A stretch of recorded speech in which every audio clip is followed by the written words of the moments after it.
So at the beginning, please tell us something about your musical education.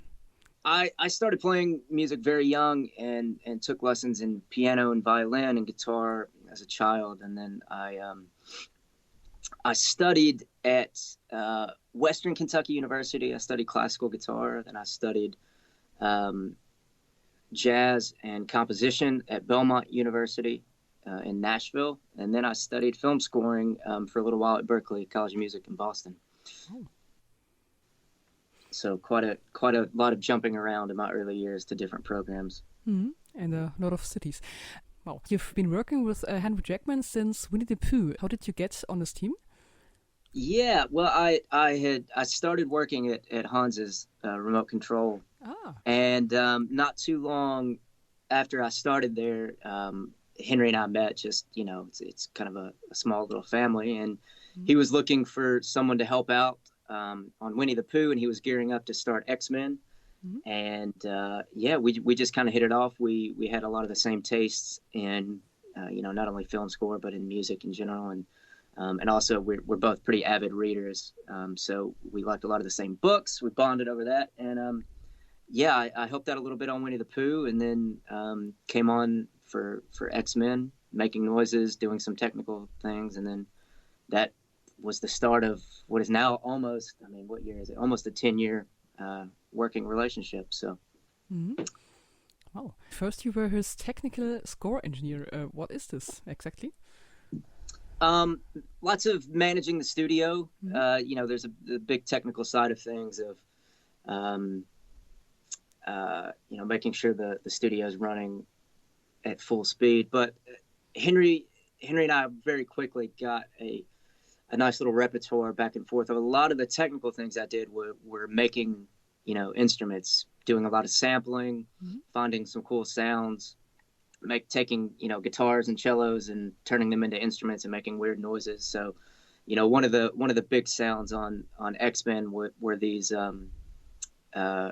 really messed up guitar pick slides that mm-hmm. I did, and Henry took, and we manipulated them, and he had the idea from the beginning. He was like, wouldn't it be cool if we did something with a pick slide? And we spent weeks doing that, and that became a big part of that score. So after X-Men, that was really my role for a little bit before, I started writing cues, and we started doing a lot more of that sort of collaborating together. And then about 2 years ago, we started I.O., which was our first co-write together, a little film for Netflix, which just came out back in January. And that's the rest is, as they say, history. Mm-hmm. Wow. Yeah, I listened to X-Men a few minutes ago. I loved that guitar. So, yeah, wow. yeah. Corky James did all the guitar recording on that, so I won't take any credit for that. He did an amazing job, and he was brilliant to watch in the studio. Mm-hmm. That's a wonderful score. And now you have finished the work on. I hate that bells. Work on 21 Bridges together. The score is said to have been very inspired by the film noir music from the 50s to 70s. Was this style your idea, or did this decision come from the producers? It was a very serendipitous sort of happening. Early on, Joe Russo sent us the script, and we read it. And Henry and I started talking, and we were like, you know what would be cool is like a 70s type of score. We were thinking, Taxi Driver, or, Money, Quincy Jones's great score for Money, or, Taking a Pelham 1, 2, 3. Mm-hmm. We're like, ooh, that would be cool. And then we had a phone call with Brian, the director, and the first words out of his mouth were like, look, guys, I'm on set filming, but, what I'm thinking with the music is like there's not really a lot of temp for it. What would be really cool is if we did something like 70s noir, like Taxi Driver, mm-hmm. or Taking a Pelham 1, 2, 3. So right away we had just kind of been on the same page. Wow. And then at our first screening, Joe and Anthony Russo both mentioned the same thing. So it was from the very get-go, everyone sort of had the same idea. Henry and I, Brian, as well as the Russos and everyone at STX. Loved the idea as well. So right from the get-go, we just kind of were all on the same page, and it was great for Henry and I because we, this is the type of music that composers, especially film composers, dream of being able to write, but are very rarely able to for a number of reasons. Mm-hmm. A lot of times films nowadays can't really sustain the weight of a score like this. 21 Bridges definitely is one of those films. And then, a lot of times directors and producers can be, afraid to go in that direction. But we were very lucky in that the Russos, as well as Brian, they were totally on board. And so it was a really great opportunity for us to kind of stretch our legs in this genre. Oh, I saw the trailer and it looks great and like a modern action movie it could be. But then the music approach, I'm looking forward to it, and it sounds great.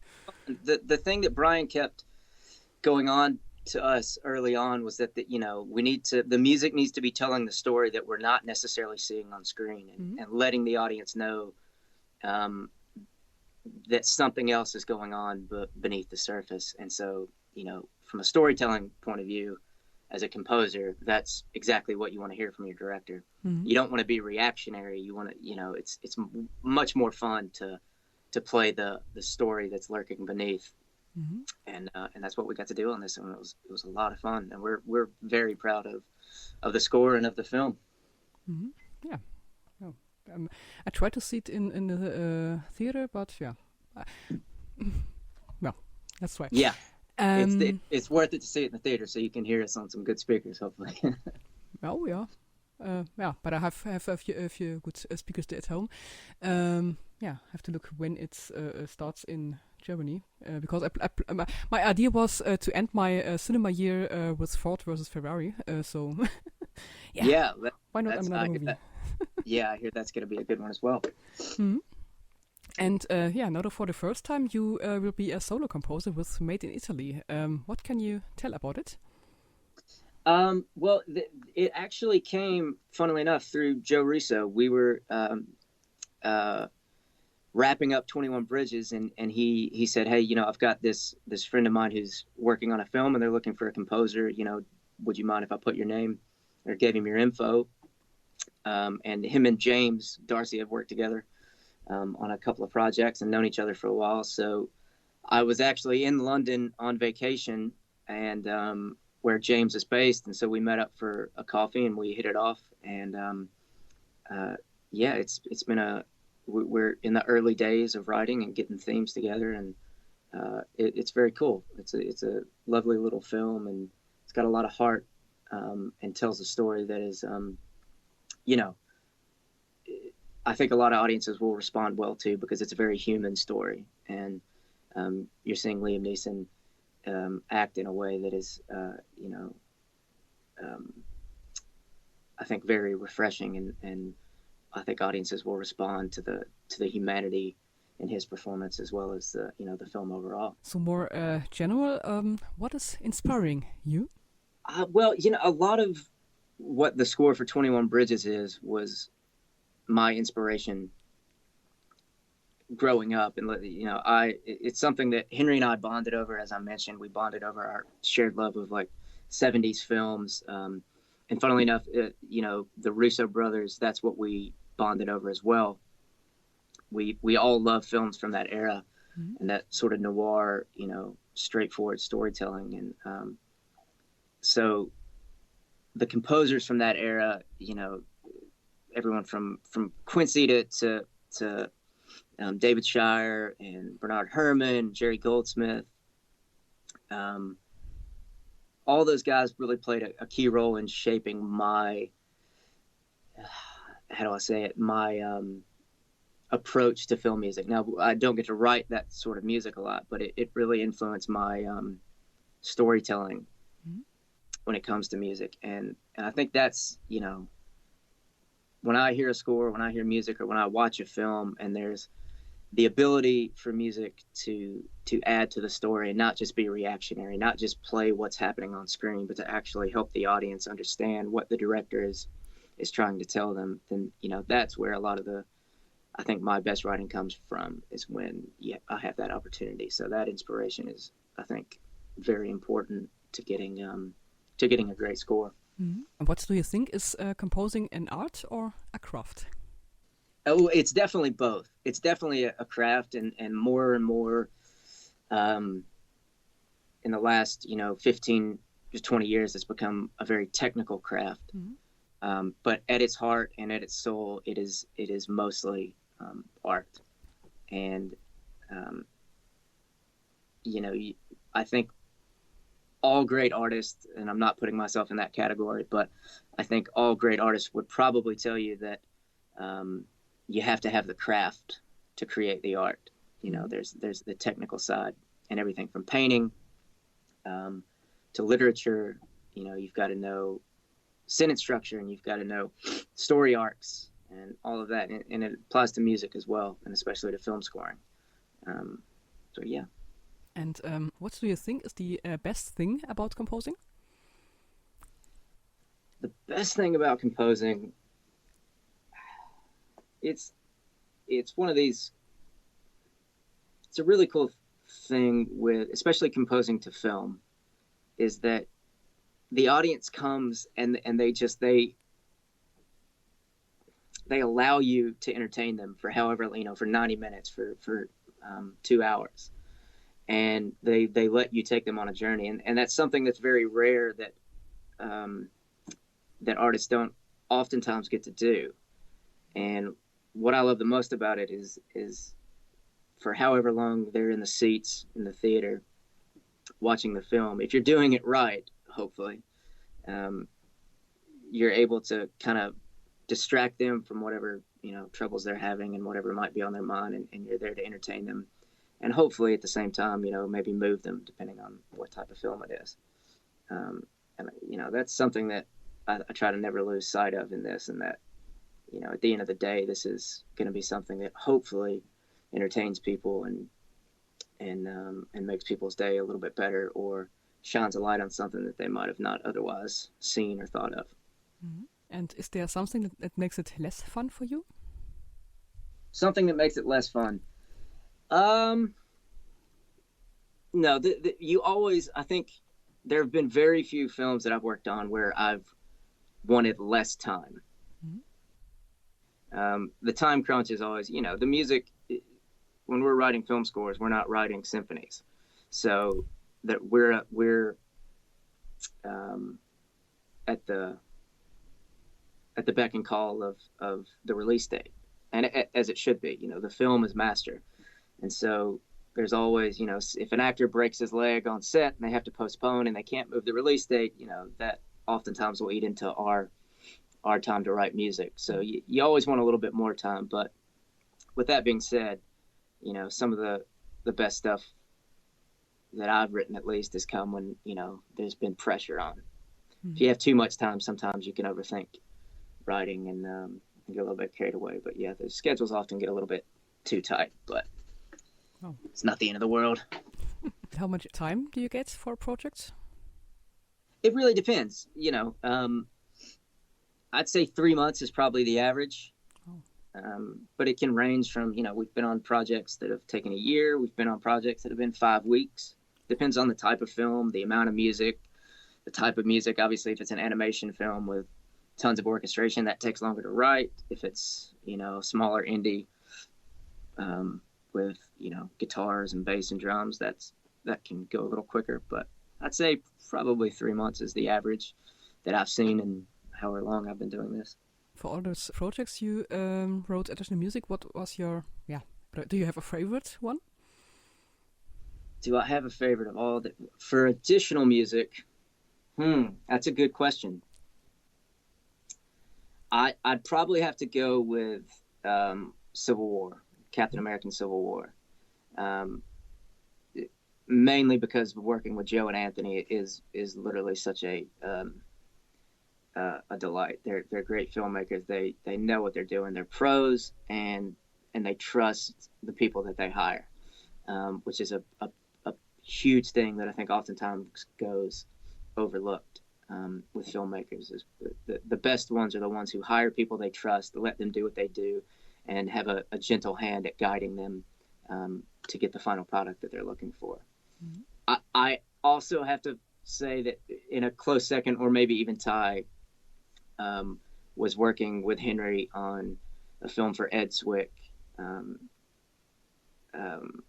just not too long ago, and now the name is miraculously escaping my head. Trial by Fire.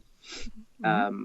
That was a smaller film, but again, it's for the same reason. Ed Zwick is such a prolific filmmaker, and he's made some, amazing films. Mm-hmm.